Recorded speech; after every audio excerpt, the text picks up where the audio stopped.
right. Another exciting Monday. It's the lead up to the real Well, fun. The real it fun. feels like a bluesy Monday. It's kind of dreary here, and it should be exciting because week 0 of college football is this Saturday. But for some reason, it feels like the weather has changed and the summer's over. I don't know why. Yeah, and I just came back from vacation, so It's hitting you. It's got to be hitting you. oh yeah. But we'll get back in the groove of things, and there'll be another heat wave and all that stuff too. But for some reason, maybe it's just this weather. It's like, wow, this feels like a Monday. They haven't felt like a Monday for a very long time. So, Mm. um, yeah, and high school It's a football started. reality that the summer's ending. I do obviously thank goodness. I don't know how this was originally constructed, but thank goodness football That's is it. in the fall Thank God. because I would be depressed if we went Well, in and we had like nothing. yeah, and people don't understand. Like you're in New Jersey, I'm in Connecticut. Once winter hits in December, it's dark at 4:30, and you feel that anticipation in September, October, November because you know it's coming. So you feel the fall is like, oh, it's a precursor to winter, and the world won't come alive again until April. And that's why college football and the NFL are so important because you have something to look forward to as summer winds down, as the days get shorter. So whoever did come up with fall football is a genius, but we're still in a country that hasn't figured out we don't need what's it called? The daylight savings time. We don't. Yes, I there's no more. mean, come on. What the hell? It was for farmers 100 years ago, Correct, you know? correct. But yet, look, we're going to do it again, and it's going to be dark at 4:30, and you and I are going to be looking at cocktails at 4, ready to drink our night away. Why?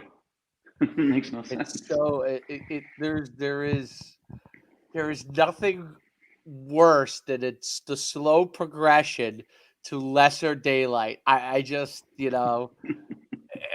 I mean, I feel bad for Alaskans. Let's put it like that because they're dealing with it like 6 months out of the year. But there's no doubt there's a reason why Canadians drink more. There's no doubt, I mean that Russians, I mean, Russians, it doesn't Northern Russia, Europeans, right? don't they Y- have like less daylight than us and stuff like, and in Florida, I mean, even when it's daylight savings time, 4:30 there is different than 4:30 up here. So, we got to like batten down the hatches. We got to focus on football. It's another winter. I mean, I've been around for a long time. I've been in the Northeast my entire life, so I'm ready for it. But man, yeah, you're right. I mean, I was just golfing the other day, and we were finishing our ninth hole at 7:57, and it was dark. And I'm like, wow, just like 2 weeks ago, it was 8:30. It was still light out. So we're heading towards that. But on a positive note, we've got college football, and we're going to talk about Scott Frost, the game against Northwestern. We're going to talk about the Big Ten TV deal and the preseason polls and all that stuff. And this time we are going to. Last time we were supposed to, and we just got off track about 3 stars and 2 stars, and people throwing DVDs at my head and stuff like that. But we'll start with the promo. myfootballcamps.com/D1. I've been telling a few people who have been on the verge of signing up for it that it's going to fill up because we don't have time. Like we're not going to have time, and they don't believe me, and then they're going to hit me up in late September and go, "I want to do the promo," and I'll be like, "It's full. I don't have time to do all of these kids." And right now is the time. The Corky Kell, the season's sort of kicking off. We got the ESPN weekend coming up in a couple of weeks. High school football is here. Now you're going and scrimmaging. Um, Carson Kruger just threw 4 touchdowns in the scrimmage. That's a tree falling in the woods if it weren't for the promo. Nobody would be around to hear it, and nobody would really care short of this small circle near him in Texas. Now everybody kind of knows it. Everybody saw it, and his improvement is it's interesting to see because he's improved in 2 months. He started with us in June, and you could see the improvement in 2 months. But without that film going out there, no one would see it. Let's ask this question too. if you know that every month you're going to have a promotion done off of you based off of what you're doing, there's an accountability to the player. That's what I think you see happening with Carson Kruger and the other players is that it's hey, I have to give content to these guys next month that they're going to talk about, and you know what? It's got to be a little bit better than it was before. Like if it's a slide backwards, that's not a good thing. So it kind of almost incents you to put in a little extra work. It's not just blasting out emails to college coaches. This is us putting the video out there. It goes out to the whole entire network, which includes all these coaches, but it's us talking about you. So you want us to be able to obviously have really great things to talk about. And look, Carson Kruger showed that, and he's going to continue to, I think. And I think we have Carson Ronner coming up because his new month thing just came up. So, as these guys get into their seasons, and I think Nebraska might have started their season, and Iowa should be starting pretty soon. So all these seasons should be going. The only one that is not yet started is your state. Of course. They just have maybe Massachusetts has. They might be New scrimmaging this York. week. So New like York. in the Northeast, for some strange reason, and this has always been an interesting thing with rankings that we've done over the years, is like it starts so early in some places, especially the South, and then the prep schools in New Jersey and the private schools in Massachusetts, they don't start till like mid-September sometimes. So it's like we used to do a rankings release in August, but sometimes there would be some film to evaluate of early season scrimmages and stuff for some states, and then other states you have to wait until September, in middle of September, and it's just like that was always a juggling point for us because people would say, well, why did this kid move up? He hasn't played a down of football. Well, yeah, he has. He played like 2 or 3 scrimmages already, or he's played in his first game, and people don't believe it up here. I don't know why they start so late up here. It makes no sense to me. There's more daylight. There's better weather. So why would you delay it until the middle of September in some cases? And then the season's so short. I mean, these private schools, they're 10-game seasons. Some of them. I'm not talking like Bergen or Bosco, but I'm talking like some of these private schools in New England, 10-game seasons. So I mean, they start in mid-September, and it's 10 weeks. They're done by November. Just seems like a lot of nothing to prepare for all year round. So I don't know why it starts so late up here, but it is starting. You know, and yeah, to your point, Nebraska and Rauner, they'll get an earlier start than some of the other kids, but there is an accountability. There absolutely is, because you know what? I'm going to say what I see. I'm not going to say anything about a regression for a kid. I mean, that's just not what we do. But I'm also going to be able to really tell for myself. When coaches hit me up and say, "Is this kid really improving?" I got my reputation to stick with. I'm not going to lie, and I'm certainly not going to go out there and say this kid's made so many improvements if he hasn't. So it becomes evident, honestly. Makes You'd sense. have to read between the lines and see it, but it becomes evident to me if I'm promoting somebody who hasn't taken that next step. And I don't say that about Kruger because he hasn't. The whip is just better. His release is tighter and quicker. And I don't know if that's something he's worked on, but the ball comes out quicker than it did 2 months ago. And these kids are all working with quarterback coaches. They're all working with their high school coaches, and they're all looking to develop that. And it's a shame because some of them will develop that late. He's in his senior year. I mean, I'm putting out today my top 25 quarterback rankings for 2023, and it's fun. And I'm not doing what the websites do is they do 7 or 8 different rankings releases, and I may do that someday, but right now I'm not looking to, use that as a subscription seller. My site's free. So I waited and I went through the film over and over and over again. And I'm just coming out. Every top 25 quarterback is committed, everyone, in the country. And they've been committed for a while. There were 2 guys that flipped. Collins flipped from Purdue to LSU. And then FSU had a flip to Mississippi State. Everybody else has been committed for months and months and months. So for a kid like that who's a 2023 who may just start to get better, it's really late. So now he needs the promotion even more. That's a great point. Really great point. Check it out at myfootballcamps.com/D1. All the information's on there. We have videos explaining it. You can probably listen. You go to my Twitter or TikTok or Mike's Twitter, TikTok. You'll see the videos. You'll see the quality of what's being done, and you'll see what's getting out there, and it's so cool because you get that double hit, me and so you did like the Kruger video, and then like a couple days later I did it, and so it's like boom boom, you get two quick hits in a month, and obviously we're retweeting each other, so we're like hitting Mm-hmm. we're hitting that group over and over again. So it's really, really a great opportunity. Check out myfootballcamps.com/D1 or NUCsports.com/D1. Your choice. It's on there. And there's plenty of information. And, obviously you could always DM me and Mike if you have a question about it. Listen, I think the 6-month thing is the way to go.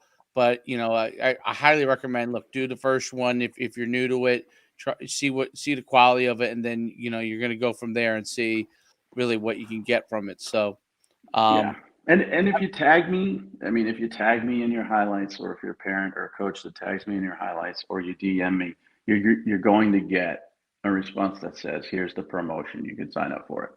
Okay, I'm not going to just.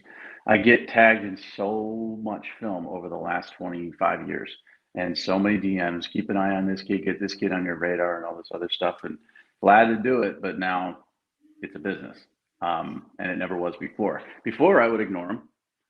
Now I'll mention, to you that we have this promotion available.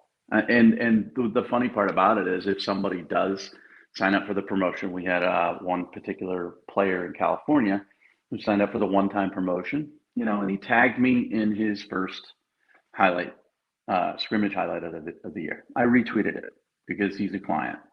But I also DM'd him. I said, "Do you want to do the 6-month? Because I think it can really help you based on what I just saw on your phone." But I love the people that just sort of DM or tag, or like, "Hey, watch this." That's not what we do. I've never done that. I've never ever been mhm. in the 0-star, 2-star needing attention business ever. And now I'm not in it either. It's a great promotion. It's a great opportunity, but you can tag me till you're blue in the face. You're gonna have to sign up to get the You're right. retweets. Exactly. It's a great point. Transitioning. So let's talk about, we got games coming up this week. Hmm. And you had mentioned the pre-show. Nebraska obviously has a game in Ireland, Ireland, right? This week. Yeah, Dublin against Northwestern, and the big TV deal was signed. There are fans of Nebraska that wish they had stayed in the Big 12, and I think they would probably be a better fit there, more competitive there had they stayed. But the TV money is just astronomical, and it's what moves the needle, and it's the reason why USC and UCLA are leaving the Pac-12. It's for the TV money. Um, you know, they're going to get paid no matter what as a university, but this is a really important game for Scott Frost. He can't lose to Northwestern. He can't lose his opener to Northwestern. Northwestern is predicted to be the last team in the West. Nebraska is predicted to be the second to last team in the West. The West is actually sneaky okay, because I do like, Wisconsin. I like Iowa. Minnesota's always in there. Purdue's going to be interesting because they lost a lot on offense. But there are teams in the West that are quality football programs, and Nebraska could easily finish second to last or last, and he's gone. But if he loses that game in Dublin, it's the only game of any significance this weekend when it comes to FBS Power Five schools. He might as well just pack up. That's it. I mean, this is kind of a must-win game for him. Yeah, it's interesting because he played there and he was like going to be the savior of Nebraska football, coming from Oregon and Central Florida, where he had tremendous success. Oregon as the offensive coordinator, Central Florida as the head coach, right? A tremendous success. He ran a little bit. It's obviously the updated option because it's from the spread, but he has an option element to what everything he does. And Nebraska, I don't know. You could correct me if I'm wrong. Has Nebraska had a Martinez at quarterback for since the beginning of time? Mm-hmm. Is it two different Martinezes? Is that what it has been back to back? Not back to back, like per se, but yeah. I mean, Adrian Martinez was their quarterback as a true freshman, when Scott Frost arrived, and he was committed to Tennessee, and Frost flipped him to Nebraska, and he started off very well, and has regressed since. And, it's as your quarterback goes, you go. He's transferred to Kansas State now, and we'll see how he does there. I think he's got more talent there to work with. And now it's Casey Thompson, who transferred him from Texas. Who had a good season last year but was injured, has a lot of ability. They have question marks at running back. They have question marks at wide receiver. The offensive line is solid. But I was watching Scott Frost in a podcast. There was a podcast where he said his offensive line was throwing up 15 to 20 times per practice, or 15 to 20 vomits per practice, because the new O-line coach is working him so hard. And previously he had sort of joked about the Junction Boys and stuff like that. And he's not a funny human being at all. And I don't know if he's overly smart either. I'm sure he is, but he's also a football coach. He's a jock. He's a dude, right? So him saying that went over like a lead balloon. All the people saying, hey, heat stroke's no joke and all this. He was kidding. But I was watching his body language and the way he presents himself, and I thought this thought. It has to suck on a daily basis to be Scott Frost. And I'm telling you this for this particular reason. He's making millions of dollars, right? They signed him to a very, very lucrative deal. He's never going to have to work for the rest of his life. But to be a Nebraska guy, to be a former player, to be a legend at Nebraska, to go back to the school you're proud of and suck, like 3-9 last year, that's got to carry a really heavy weight. And I think we saw that a little bit at the Big Ten Media Day, where he's kind of deadpan and quiet. He has to be carrying this burden of awfulness with him everywhere he goes, because he's been a failure at Nebraska. And hopefully it turns around for them. But I can't even imagine, going back to your alma mater. Let's say UConn was a real football program, and they're not. They used to be, but they're not. And you were the head coach. That's right? awful. And all your UConn buddies are rooting you on. And let's say Yep. Schuman was a UConn legend, and he led them to the Fiesta Bowl. Let's just make stuff up, right? And you suck. You suck. That's got to feel horrible. So I think he's under a lot of pressure. But I also think, when I watched him on that podcast and I watched him at the Big Ten Media Days, I think he's really, really in a bad place. And that's just my guess. I don't know if I'm right or wrong, but he better win. Yeah, I think sometimes it's hard sometimes it works out great when you go back to your alumni and, it's a home run. They've talked about this with Dabo Sweeney, right? Like going to Alabama if Nick Saban ever stepped down or something like that. Like I think he's pretty smartly said that, whether he actually is interested in it or not, but he's pretty smartly said he's not doing that, Dumb. And I actually, that would be dumb. I think it would be dumb too, because look, now Bear Bryant played at Alabama, right? Am I correct? I'm pretty sure. Did he play at Alabama? I thought he was Texas A&M. Or was he an A&M guy? Wait. I don't know. This is what's funny about us. We're the oldest people on earth. We know more about college football than anybody. And Bear Bryant is still too old for us to know and remember. That is funny, because I really feel like I know he started as a coach at Texas A&M, and then he went to Alabama. Right, but I don't think he was an Alabama guy. I don't think he was. He played at Alabama. He played at Alabama. Okay. Well, so I am right. I know something. I don't know anything. I know nothing. So he did play at Alabama. But some examples of coaches, Mario Cristobal is going to Miami now. That's his life. He loves it. He shoots up the U every morning when he wakes up, even when he was at Alabama and Oregon. He's just a Miami guy. If he's not successful there, it's going to really damage him as a human being. And people don't think about this stuff. They don't think about, and I'm not saying James Franklin went to Penn State, but they don't think about how people are just constantly saying, oh, James Franklin sucks. We can't do anything, blah, blah, blah, or Jim Harbaugh sucks, or whatever the toll it can take on these human beings. And I have to write that they suck or don't suck. And I don't say suck. But I mean, Jimbo Fisher, I wrote an article today that's going up on the site. He said it's time to play football. No, enough of the talk. And I'm not a big fan of Jimbo Fisher. And I know a lot of people who know him, and I don't know him. But I know there's definitely that narcissistic, egotistical sort of coach that you would expect, like he won a national championship and now he's at Texas A&M and he's making $10 million a year. And he comes off as a narcissistic guy, and I believe he is. And I think they're going to go 8-4 again. And everybody's going to say he's overpaid and he sucks. Now, even if you're a narcissist or whatever, it still affects you on a daily basis. You kind of have to stay off social media. So for Scott Frost to continually hear over and over again how horrible he's been, and 3-9 is a regression from when he started at the place he loves, it's got to hurt him as a human being. And we don't even think about that stuff. Like, we don't think about, I woke up today and it was Monday and it was kind of dreary out, and I started thinking about winter because it was kind of hazy and gray and it's not 90 degrees, and that affected my mood. But these guys, they're not robots.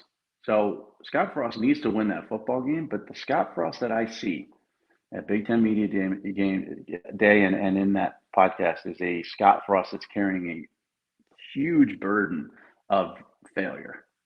I and think that that needs to be shook.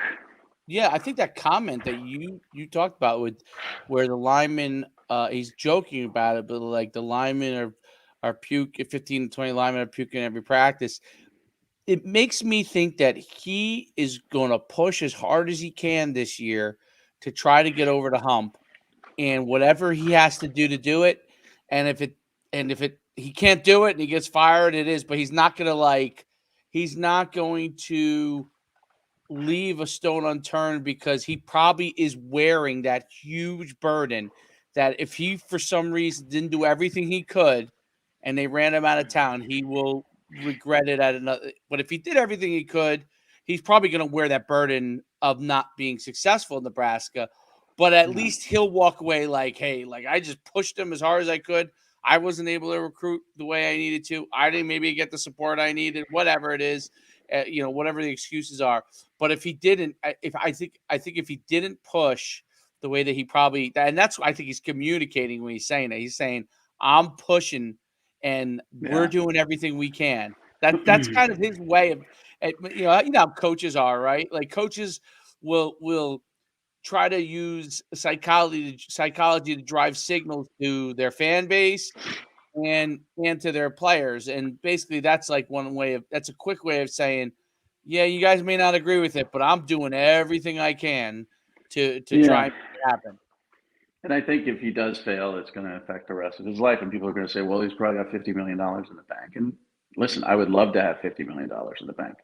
I don't. That would soften the blow of failure. But that's still, there's still guys out there that regret fumbling in their high school football championship game and will never live it down. So imagine going back to your alma mater and being wooed. I mean, Florida wanted him. A bunch of other programs wanted him when he was coming out of UCF. Going back there and honestly, if he has a horrible year, he's going to go down as one of the worst coaches in Nebraska history. And that's going to really affect everything that is thought about him, as a Nebraska alum. It's not as a player, you can't take that away from him. But I don't know. I just saw that and I was like, and he's always this way. He's always deadpan and he's always quiet. But this is a dude who has a 100-pound weight on his shoulders.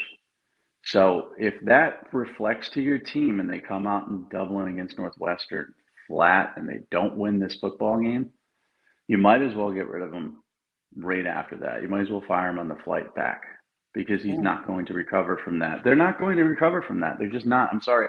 That is one of the games on this schedule. If you look at, let's say there's 6 games that they could win. That's one of them. So if they lose that, then you're talking 5-7. You're talking 5-7. You're talking fired anyways. So this is a must win. This isn't like Ohio State in Dublin where you know you're going to get thrashed by 40. This is Northwestern. And Pat Fitzgerald's pretty ticked off. You know, he was upset that he was picked last in the West. He's got a lot to They prove. always pick him last, right? But every other year, his team sort of comes up. He's good. He does a good and they've job. Won the West. He's a great coach. They've won the West twice. I just put out my Big Ten coaching rankings, and I had him number 2. And people were like, "You're an idiot. You're a moron. You're so stupid." I'm like, that is a hard job. I could have made him number 1. That is a very hard job. Really, with academics and the recruiting territory and not having a lot of tradition there, it's a really, really hard job, and he does a great job. And I wouldn't sleep on Northwestern. I mean, I know a lot of people that are putting their mortgage on the under for wins Nebraska. I think it's 6. And putting a lot of money on Northwestern to win that football game in Dublin. So that's, you know, the rest of the slate I looked at, I couldn't find anything to be really interested about. But I'm going to be watching that. Farrell is the polar opposite of yes, Scott Frost. He went back to his alumni.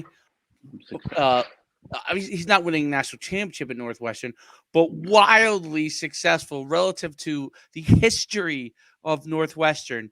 He did coach under. He passed away. The guy actually did a great job before him. He was an excellent coach. I can't think of his name now. He passed away. That's who he was underneath, and then that's when he got the job. Well, that's who he played. That's who he played for. Yeah, they haven't had a lot of coaches. I mean, they've had like 3 successful coaches over the last 25 years or whatever. You know, and it's a very difficult job. And they know the expectations there are different. I mean, they're not Nebraska expectations. Nebraska expectations should honestly be Northwestern expectations. You win 8 games, 9 games, or you win the West every couple of years. Great. But Nebraska fans not only want the West, they want the Big Ten, and they want the national championship. They want all that stuff they used to have, which they're not going to get. They're never going to win it. They're never going to win a national championship again. And it's really hard for people to get their arms around that. What do you think? It was Randy Walker, by the way, who was the coach. And before him, man, Gary Barnett did a good job. That's who I was thinking of, because remember, they came out of nowhere. That's who I think he played for, Gary Barnett. I want to say. So that was the team. You know, the running back, his name began with an A, Autry, I think. They had a really, really good football team, and it was so long ago that a lot of people don't remember that. But I remember how dangerous they were, and they sucked before that. They sucked really.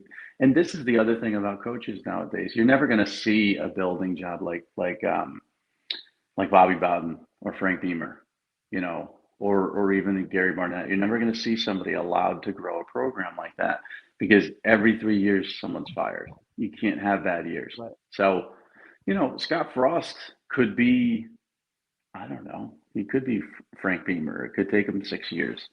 He's not going to get that.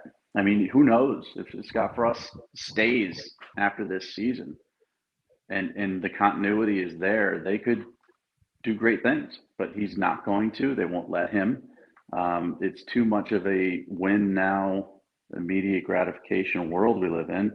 And his time's kind of up. I mean, I get 3-9 last year, a lot of close games, but nobody cares about close games. They care about wins. You know, they hung with Ohio State. They hung with Oklahoma. Who cares? What do you think Tom Osborne was able to? What do you think Tom Osborne was able to do that? You know, obviously they fired Gary Gibbs after him, who actually did a pretty good job. It's just that he wasn't Tom Osborne. But you know, what was Tom Osborne able to do? Was it the fact that he had the time to build it? Because he was like the first to have a strength and conditioning program in the old days. And Solich was very good after that Solich as well. was good, yeah. I mean, really good. The change that's occurred that has hurt Nebraska is national recruiting. It's just national recruiting. If you think about Nebraska in the late 1990s and the early 2000s when they were, last a power team and playing for national championships, that was the cusp. We moved from Blue Chip Magazine to 900 numbers for our recruiting information. And then in the late 90s, online started to become a deal. Super Prep, I remember, had a website. Rivals came around. Scout came around. Recruiting started to become more with the internet and more with online access to huddle film and things like that. It became a much easier job to identify and locate. Now, it's still difficult to recruit, but to identify and locate kids out of your region was very, very difficult to do. And then it became much, much easier. And that kind of cut into not players in Nebraska or the Midwest so much, but Nebraska used to get really great players from states that became overcrowded in recruiting.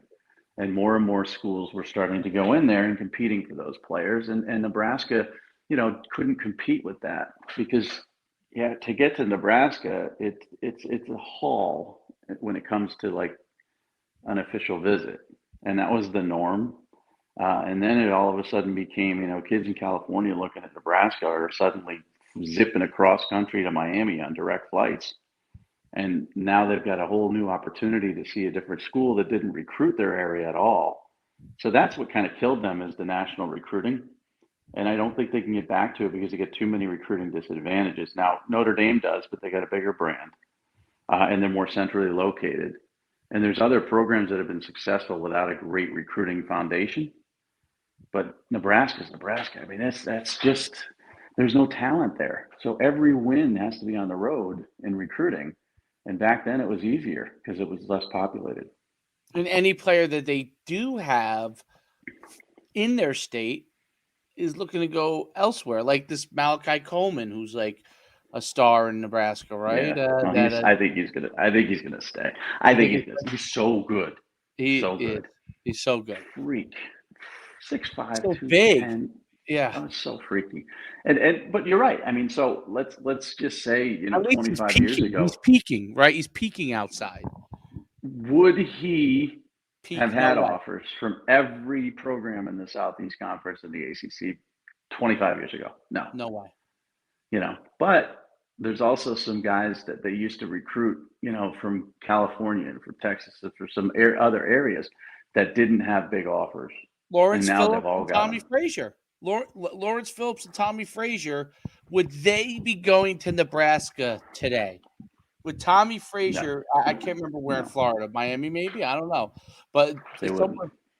there's no way someone would have grabbed him for their system. There's no like I feel like Tommy Frazier's a guy that probably had a handful of offers just because it was regionalized. They probably were within his region, and he probably thought, I wouldn't mind going away from my region.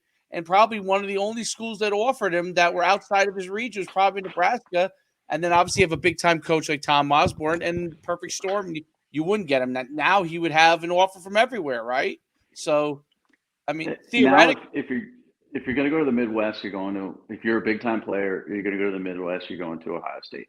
If you're a middle of the road player, and a middle of the road to me, again, we talk about 3-stars. They're essentially disparaged because there's more 3-stars in the country than there are 4s and 5s. There's more 3-stars in the NFL than there are 4s and 5s. But people consider those middle of the road players. Now you have the option to go to Iowa, to Indiana, to Wisconsin, to all these schools that now sort of spot recruit these areas that are heavily populated with great football players. And before, yeah, they would try to keep up. But now, if I'm a coach anywhere in Power 5, I could just do a search, best players in the state of California. And I could reach those players within a second. I could send them a DM. In 1995, 1997, 1999, you couldn't reach them. I remember calling them on the phone. Text messaging wasn't even a thing back then. It was AOL Instant Messenger. And that's the world we've lived in and changed so much that takes these programs that are in remoter areas and really evens the recruiting playing ground. Now, Tom Osborne wouldn't have been given as much of an opportunity to build, just like everybody else. I think there are some coaches. I'll say this out loud. Tom Herman probably shouldn't have been fired. I mean, he's the only coach, not named Mac Brown, in the last like 20 years who won 10 games. He went to the Sugar Bowl. He beat Georgia. Okay, but he had a disappointing year. After that, got canned. Now he has off-field issues. Okay, just like every coach seems to, whether they're apparent or not. They all have off-field issues. But then they move into Sark. Sark's 5-7. And there was the talk this week. Sark just named Quinn Ewers as its starter. The Saw that. boosters made him do it. The booster didn't make him do it, but he's under extreme pressure to tie his success to that guy, because if he starts Hudson Card and they lose to Alabama by 30, which they're going to do, then everybody questions him when he starts Ewers the next day. All of these decisions need to be made, but Tom Herman is a guy that probably should have been given longer to be successful at Texas, and now they've rebooted, and now Steve Sarkisian should probably be given 5-6 years to put the continuity together. But if he has another 5-7 season this year, he's gone, and that's Is the that world we why live in. Arch is visiting other places? So I saw that Arch is visiting other places, right? I can't remember. You would know, but I don't know. a couple other I don't know schools. why. I don't know why he would. I mean, no, it has nothing to do with yours. Nothing. Okay. Um, Does it have I anything to do with think, Sark? If he loses, yeah. Well, here's the thing. hedge Okay, your bet, and type of thing. absolutely, and that's what you have to do. I mean, if you committed to Alabama, you don't have to hedge your bets. And Nick Saban's going to be there for as long as he wants to be there. Kirby Smart at Georgia, same thing. And it came down to these schools, but he chose Texas, and guess who might not be there? You just don't know. Now, I think Sark is a good coach. Is this too big a stage for him? Probably. Did he get this job because of the rehab job he did at Alabama? Yeah. Um, we'll see how successful he can be, but you have to hedge your bets. You have to have a backup option. If they lose to Alabama by 40, and then they lose to Oklahoma by 40, and I'm not saying either of those things are going to happen because they shouldn't lose by that much. And then they stub their toe against an also ran, and they got 3 losses mid-season. The talk's going to start, and it's going to hurt recruiting, and it's going to hurt everything. So, yeah, I get why. This is what's funny, because I said it out loud. I said, when Arch Manning committed to Texas, I said that the winners here were honestly Georgia and Alabama and Texas. Texas needed this commitment. Georgia doesn't need this headache. Alabama doesn't need this headache of the Manning name and all this other stuff. But I also said, when I said he wasn't a 5-star, Texas fans wouldn't care if he decommitted. They would agree with me that he's not a 5-star. They would agree with me that he's overrated. Um, it's just, it's a fickleness that occurs in college football more so than I think any other sport, and I love it. But Arch Manning visiting, the reason I shrug my shoulders is because it doesn't really matter. He's the 8th best quarterback in this class. It's important to Texas, but these other schools don't need him. Alabama's Right. got 2 quarterbacks in their class. Okay, Georgia's going to be fine. They're going to get a 5-star in 2024. They don't need him. It's not necessary. So I don't know what's going on. I honestly feel the fallback here would be Ole Miss. I agree. Even though the family doesn't trust Lane Kiffin because of what he did at Tennessee, and they think he's going to bolt for another job soon because that's what he does. But the family is so invested in Ole Miss. I mean, it's unbelievable. There was a consideration, based on my sources, of not going to Alabama simply because they play Ole Miss every year, and not going to Georgia simply because there was a chance that with restructuring of the divisions with Texas and Oklahoma moving in there, that they might play Ole Miss more often. That came into play. So I think Ole Miss is the fallback for him. I think he sticks. I don't think it has anything to do with Quinn Ewers. He knew Quinn Ewers was going to be the starter, and I do believe that the Mannings still want him to redshirt. But Sark's under pressure too, and I mean, I'm big into psychology. Sark has had issues off the field before. The amount of pressure that this individual is facing, and it comes from me too. I mean, I think I was just blocked. I don't know. I think my phone number was just blocked by an assistant coach in Texas. I think. I used to text him all the time, and it was a little iMessage, right? Now I text twice, nothing. Doesn't even say it's delivered. And I call, and it says this isn't in service anymore. And I think that means you've been blocked because I don't think his phone number's changed. The sensitivity level there is super high because of the pressure that they're all under. It's insane pressure for these guys. Yeah, I mean, listen, they are paid obviously tremendously well, but in the time that they're in there, I mean, it is.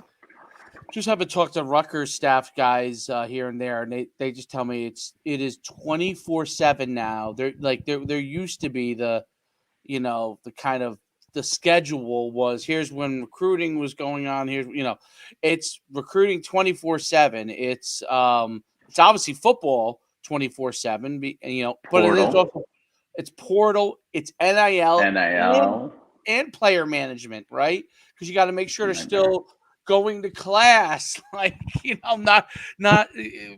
I mean, not failing out, right? A lot of these guys believe they're going to the NFL, but really the 90% majority of them are not. So you're still trying to make sure those guys are doing all the things they still have to be eligible, right? I mean, you have overachievers, but you still need them to be able to do. So there's so many elements to it. It's just like, and then that's not even counting, obviously the head coach is the one who deals with the alumni mostly, but that part of it, like, I don't even That's an know how. underrated responsibility. It's really is Yeah. because Tom, I knew Tom O'Brien forever at Boston College, right? He went off to NC State and he cashed in. Back then cashing in was like a $3 million a year deal or whatever. And you didn't go in conference, but the off field responsibilities he couldn't stand. He hated every one of them. He had to sit up in front of booster clubs. He had to sit up in front of donors. He had to be put out there as the what do you call it, trophy wife, so to speak, and be that guy who sells the program. And that's a very underrated part that you mentioned. Recruiting, NIL, portal, all that stuff. Sark has to sell this program. He has to have the boosters happy. He has to talk to the Rotary Club and all this other stuff that's just never ending. And the juggling is unbelievable. And I guess it's why guys change. Like a lot of guys I know who were assistant coaches or GAs moved to assistants, moved to coordinators, then became head coaches, and all of a sudden they disappear. And they're like, we used to have, beers and lunch, and now I can't even get you to respond to a text message. Well, it's because they're so freaking busy. They're just unbelievably busy. People don't realize how busy they are, and when they actually get on the field to coach, the little bit of coaching they actually get to do as head coaches, that has to almost be like kind of like an oasis. Oh, I get to do what I actually really want to do. Right here, I actually get to do for a couple of hours.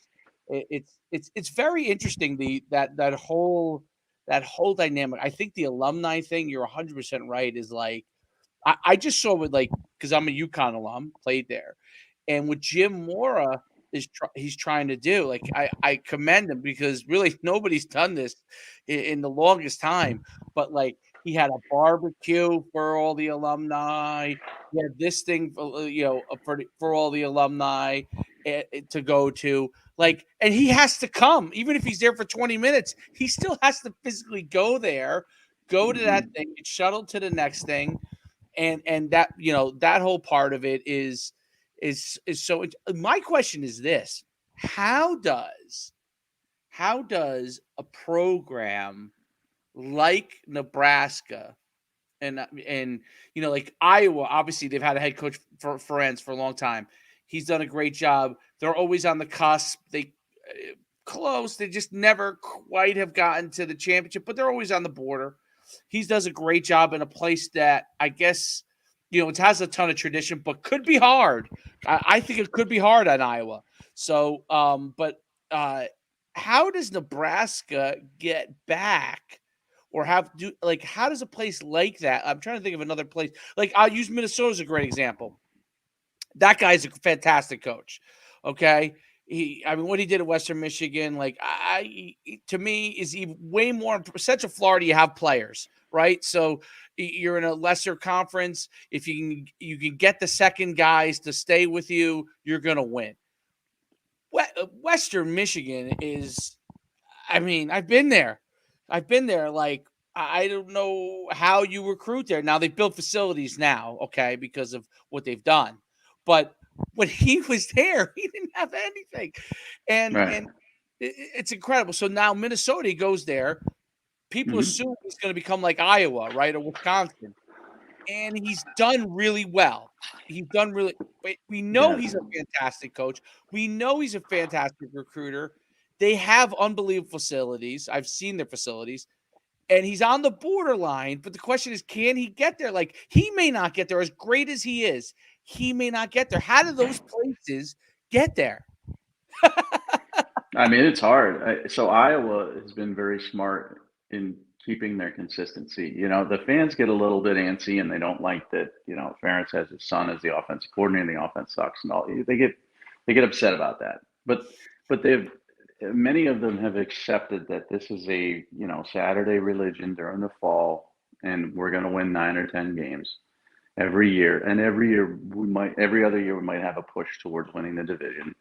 And it's not an exception. They haven't accepted that, but they're still not Nebraska fans, because Nebraska, once you've tasted the champagne, that's all you want. It's they're looking for that high again. So that's the trouble here, is that Iowa fans can complain about Ferentz all they want, but he's been there forever, and they know what they're getting and they know what they're going to be.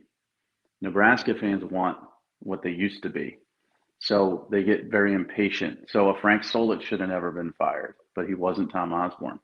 Then Callahan was a bad hire, get rid of him. Then you got Bo Pelini, and he's an ass, sure, a real jerk, but he was winning. But He that's was winning, yeah. but he's embarrassing the program. He's too, Right. what this, that, and the other. Get rid of him, and then you bring in Riley, and Riley's awful. Good guy, awful. And now Frost, awful. And they just want to keep. So let's say they get a coach. Let's say for some reason Bill O'Brien takes the Nebraska job, or let's say that Lane Kiffin takes the Nebraska job or something, and they win 10 games. It's not good enough. At Iowa, it is. At Nebraska, no. We won 11. We won 12. We won national championships.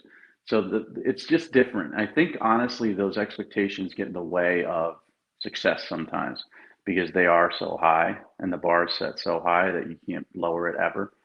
And so I think it's an easier job at Wisconsin. Barry Alvarez was great, and they've had a transition from Bielema to Kristen. They've been good, and fans are okay with that. But Nebraska, they're not okay with anything.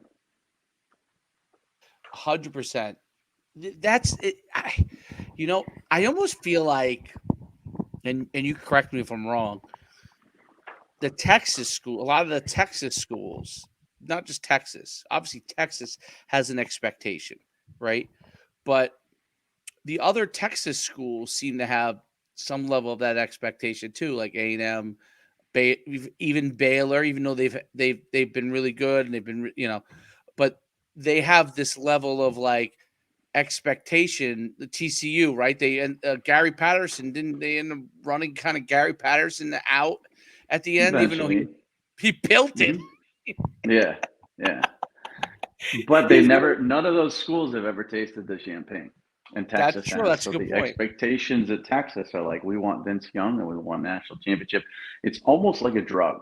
It's almost like, some of these programs are like, yeah, we smoke weed every once in a while, but we're not hooked on it. It's good. It relaxes us. We dig it. And then there's those teams that have been to the top and have been, snorting lines of cocaine at strip clubs.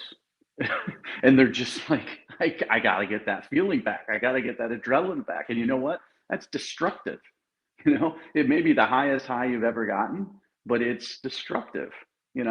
So tasting that champagne really can be a difficult thing. And Alabama fans are lucky Nick Saban's such a great coach and he's won it 6 times. Because imagine if he won it once and then they ran him out. They would be Nebraska right now, maybe, because they want that taste.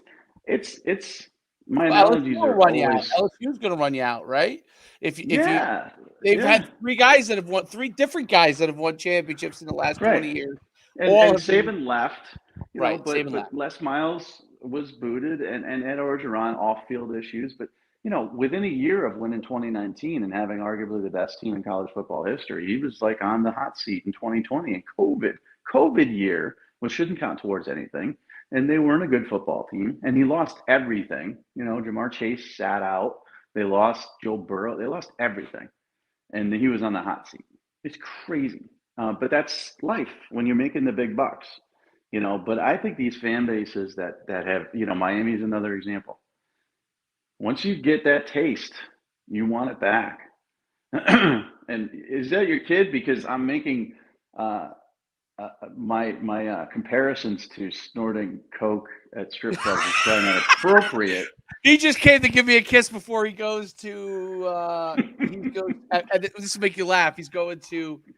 What is it called? It's some sort of like young physicians class. So it's like teaching them the basics of medicine and stuff like that for kids. That's He's only awesome. 7. How old is he? He's 7. He's 7. He's like, Yeah. Dad, what is bumps of cocaine at a strip club mean? 7-year-old. My analogies have long been known to be inappropriate. I've just kept them off the air while I was gainfully employed at a company that wouldn't like them. Now I'm off the rails. I mean, that's funny. So I could use the champagne. Let's go back to that. Taste it, and then you want it again, and that changes the entire trajectory of wants and needs of a new coach. Whereas those that accept, hey, this is kind of cool. We're always in it. The Kirk Ferentz is cool. That's just a different. And I think it's easier to maintain and be successful if you have that sort of continuity. Yeah, I think there's only a few coaches who I believe can come into one of these places and have a chance. So I actually think like Minnesota hired the right guy to get that chance. But like if you hired Lane Kiffin, the good and the bad of it, he would give you that chance. I mean, you would have to, if you were in Nebraska, you'd literally have to empty.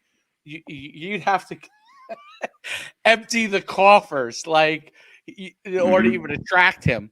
Because he definitely doesn't want to live in the Nebraska. Especially since he's a divorcee now. You know what I mean? Yeah. No, I mean, if he's going anywhere, it's going to be. There's going to be some sort of ocean, some sort of shore. He's not going to landlock himself anywhere. And it's going to be an exciting place for him because now he can sort of pick and choose. Bill O'Brien's the more likely candidate, but I don't think Nebraska fans would be happy with that hire, first of all. Right. And I don't think they would give him a chance. I don't think he would be given the time to build the program. Penn State did because they were in such disarray, and he sort of saved that program. But then he bolted on them and went to the Texans, and they were very distraught about that. James Franklin comes in. Oh, my God, we love him better than Bill O'Brien. He can recruit at least. 2016, great year. They should have gone to the playoff. They got screwed. Now, James Franklin sucks. I don't know how he keeps getting contract extensions. We can't win anything. We suck. It's just that's how fans are. They're just never going to be appeased in that way. And it's just the way it is. Alabama fans complain to me all the time about not having kids ranked high enough. I mean, come on, you're Alabama. He's a 5-star, but I know he's like 13th in the country. I'm sorry.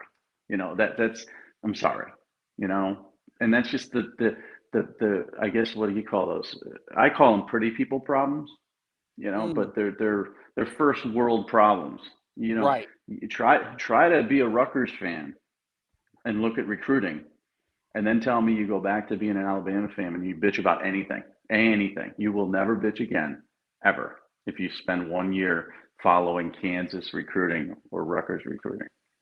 Well, I always thought, like, on both those. Like Kansas, the biggest mistake Kansas ever made was they got rid of. Oh, he was the greatest, and Mangino, the and big fat man. that was because I to this day I believe that was because of what he looked like. Like I'm Mm, not quick to throw things around, but like as soon as he had an average year, yeah. being a heavier Well, man, he disputed too with Okay. he wasn't like Pelini. He was a hard-headed guy for sure.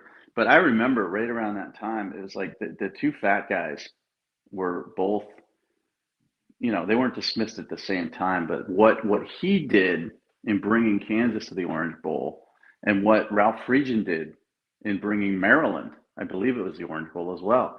Amazing jobs. And fat guys, I Amazing. love fat guys, right? Both gone. I mean, Ralph Friedgen was the ACC Coach of the Year He was and got fired. amazing. He got I have fired. a funny Mark Ralph Mangino Friedgen brought story. Kansas to the Orange Bowl, and he was fired. So, what's your Friedgen story?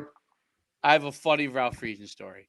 So I don't remember what high school I was at the time, but it was somewhere I was a head coach, and I had a few prospects on my team. I think they went FCS. One of them might have went to West Point or something. And so Ralph was at Rutgers. He was was he under flood? I can't remember if Yeah, flood this had was brought him in. recently then, just a Yeah. few So years ago. yeah, like about I think recently Yeah, might be like 7 6 7 years ago, but seems or sooner, but maybe it's 5, maybe it's 5 years ago. It all kind yeah. of bled together. But he comes around, and EJ Barthel was at Rutgers at the time, so it has to be a little bit a while ago. So EJ brings over Ralph. Ralph comes over on his cart.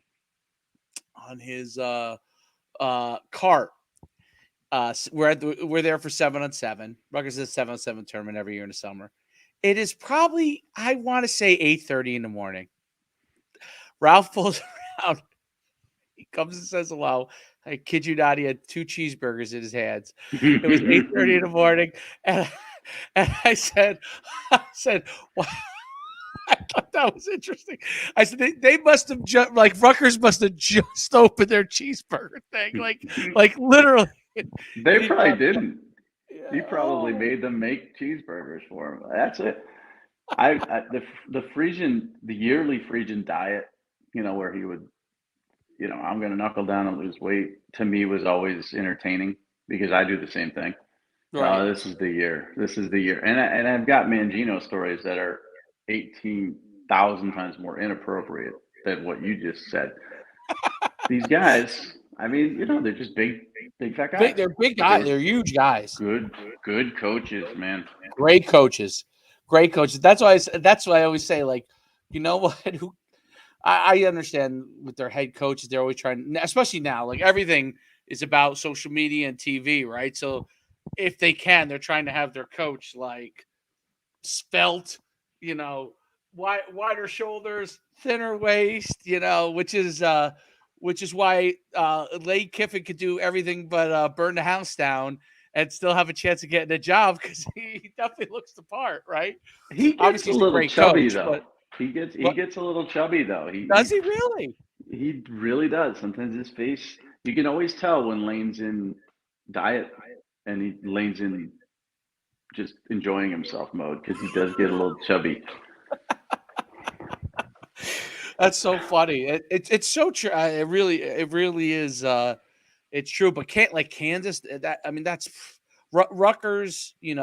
Like when people are like, is Shiano the only guy that can turn around? I'm not saying he's the only guy, but it'd have to be him or like a direct disciple who kind of understands exactly all the nuances that he had to deal with and was able to build off of it because it's for every outsider that's ever come into Rutgers, it's just been a nightmare for them. Like, like they were mad at Kyle Flood. I mean, he went to like I think 3 bowl games in a row, but because he wasn't Chiano, right? And then they realized Right. real quick when they went to the guy from Ohio State that Yeah. outsider thing is not gonna. Hmm.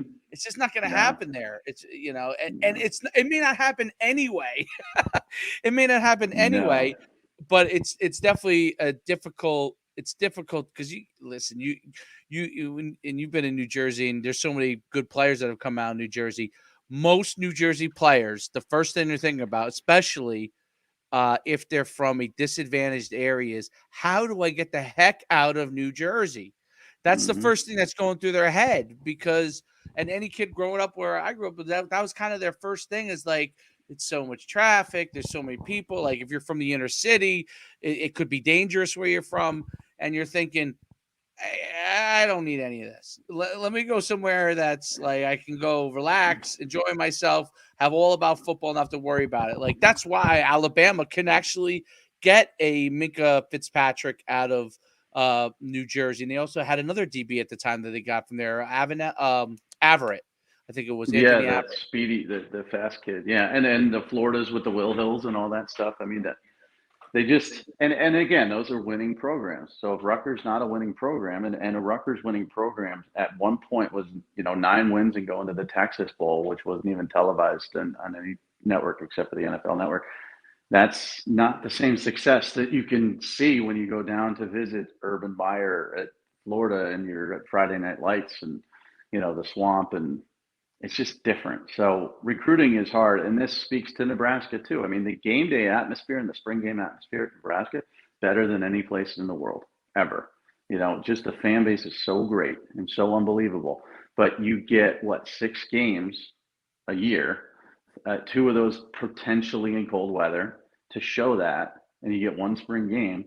The other times of the year, you're bringing in kids for visits and recruits, and it's either winter and it's cold, or it takes a long time to get there because you got to fly and connect and then drive 2 hours. And kids, I don't know, it's easier to recruit in the big cities or the college towns that are the NFL. Tuscaloosa is the NFL city of Alabama. Everywhere you go, it's Alabama, Alabama, Alabama, and getting there isn't that hard. Everywhere you go in Nebraska and Lincoln, it's Nebraska. That's the NFL team, but it's hard to get there. So, recruiting is not easy. I think the part that nobody ever talks about or thinks about is imagine doing all the business that you have to do as a head coach and all the things we discussed, and dealing with a depression or anxiety, or perhaps a substance abuse issue that Oh, you're battling on a daily basis. Imagine having to prop yourself up on it every day, 365 days a year, as the face of that university, and who has to be positive, who has to be always this, that, and the on and on and on and on. That's exhausting as well, and it can wear you down. And what I saw at Big Ten Media Days, I saw Scott Frost, who didn't want to play the game of, oh, we were close last year. But recently, in that podcast, I saw a guy who's like, just got a heavy burden. So, let's see if they beat Northwestern. If they do, then we can talk about a bowl game. But if they don't, I mean, you might as well, like I said, get rid of them on the flight home. Just end this misery. well, those you really need high energy, not because you have to be so expressive of high energy. Like you don't have to be like rah rah rah, but you yourself have to have such high energy just to keep like obviously Nick Saban is a guy that's turned on 24 hours a day. I mean, he's 70 years old, he's still turned on. Like you could see that Kirby Smart is turned on 24/7. You can even see like Lane Kiffin, he's turned like these guys are just turned on Yeah. 24/7. If you're not that way in today's college football, you know, I think it has to be very, very difficult to be a head coach because if you're not able to just like, you do have to be some level of, you almost have to be like an enlightened narcissist. I don't know. I don't know if Hmm. that makes sense, but you know what I'm saying? Like, you have to have some narcissistic tendencies, no doubt about it, because you can't let everything that people say to you bother you because there's all kinds of things that people are saying to you that are negative. And then you have to be enlightened in the sense that you still have to have like levels of empathy to understand what everyone's thinking. That is unique, man, because that has to wear on you having those two. Most people are either narcissists, they just don't care about what anyone else thinks, or they're over on the other side where they're more empathetic and they're worried about this and that. Like, you kind of need both, and that's a quite a unique Well, it's that's a hard. unique I'm telling you. I mean, listen, just as a as a media personality, the combination of being narcissistic, nothing bothers you and you're the best, but also being an empath and dealing with regular life and regular ups and downs and stuff, that's not easy because nobody wants to see the empath part. They all Right. want to see the confident narcissistic guy. So, when that red light goes on and you're doing like national television on ESPN or NBC, guess what? The narcissist has to take over. And that's what these coaches kind of have to do a lot. And I wonder what it's like, just in their house with their family and no one else is around and they're just relaxing, who they are as a different person. I don't know any of them close enough at the head coach level. I knew a lot of them at the assistant coach level, but I don't know what Ryan Day does with his family, just chilling. Because I know what Ryan Day does for 16 to 17 hours a day as the head football coach at Ohio State. And it's go, go, go and move forward. What's he like when he doesn't have to be that? So, my battery's dying. We got to wrap this up. Let's wrap up. Great conversation. That's really, really interesting points, especially like Ryan Day. I remember him as an assistant coming all the way up and how he was. I'm curious He was how Chip Kelly's quarterback at UNH. Yeah. Yeah. Both of them were nothing. And now Yep. look at them. Head football coaches in the Power Five. To me, it's just amazing because I don't know. I followed the ride from GA to assistant to a coordinator to head coach. It's just if you ever told me 25 years ago Ryan Day would be the head coach at Ohio State, I'd be like, what?